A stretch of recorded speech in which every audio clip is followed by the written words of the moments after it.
Je m'appelle François Bernard, je suis documentariste, réalisateur de films et également accompagnateur de projets d'entreprises et d'activités d'économie sociale et solidaire dans une coopérative qui s'appelle WebAlice et Aliscope qui est la structure porteuse. On est aujourd'hui à l'université du CAC, du collectif des associations citoyennes, parce qu'on est adhérent avec une association qui s'appelle Alice Guy Productions, qui est une association de documentaristes, Alice Guy étant l'inventeur de la fiction en cinéma au XIXe siècle, et membre du mouvement pour l'économie solidaire. Alors, il y a eu un débat très intéressant ce matin de rencontre entre les médias libres et alternatifs et les mouvements citoyens, les mouvements associatifs.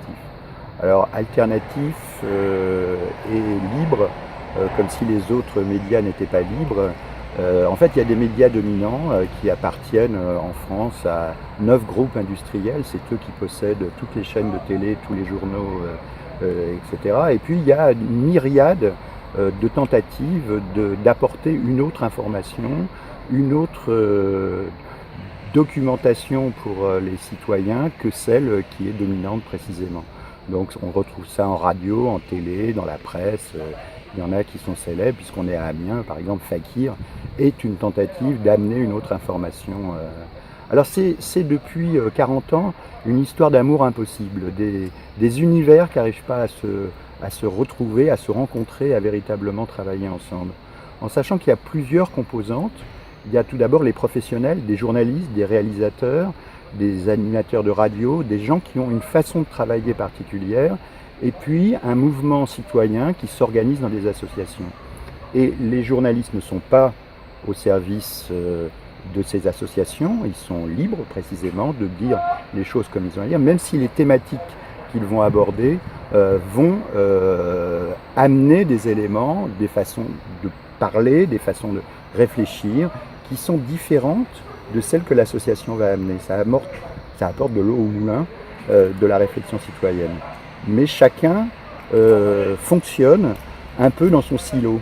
Les associations veulent que les médias soient à leur service et les médias ont besoin ces médias-là tout du moins, ont besoin de travailler avec les associations citoyennes. Et ça fait des années on s'aperçoit que c'est très très compliqué et ça rebondit là depuis quelques années avec Internet qui offre une pléthore de médias. Comment s'y retrouver là-dedans? Tu ne peux pas passer ta journée à aller d'un média à un autre de façon à pouvoir t'y retrouver. Donc finalement, de temps en temps, tu écoutes France Inter le matin quand tu te lèves de bonne heure. Tu vas regarder le 20h, même si tu trouves que le 20h de TF1 ou de France 2, c'est pas l'information qui te convient. Tu es complètement pris dans les médias dominants et de temps en temps, tu vas croiser un autre média parce que tu t'es abonné à Mediapart, etc.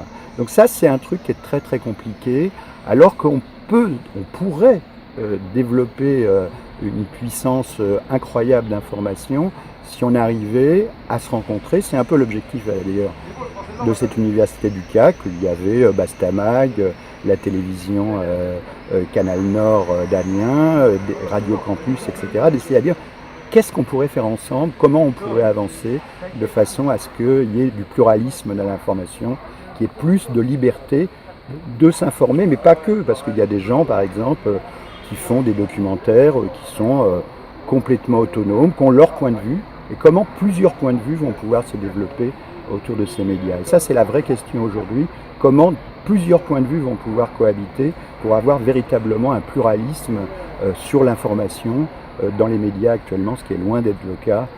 On est complètement victime de ces grands groupes financiers qui nous imposent une façon de penser, que ce soit le foot par exemple. Là, on vient de dire un exemple très concret.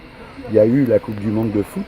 Est-ce qu'on a entendu parler des associations corporatistes ou qui font du foot dans les écoles, dans les quartiers? Personne n'a vu aucune information à l'occasion de la Coupe du Monde, d'un mouvement. Et sans ces associations-là, par exemple, il n'y aurait pas les grands footballeurs millionnaires en short qui vont gagner beaucoup d'argent. Donc voilà, il y a une incompatibilité, il faut qu'on continue à construire cette idée-là.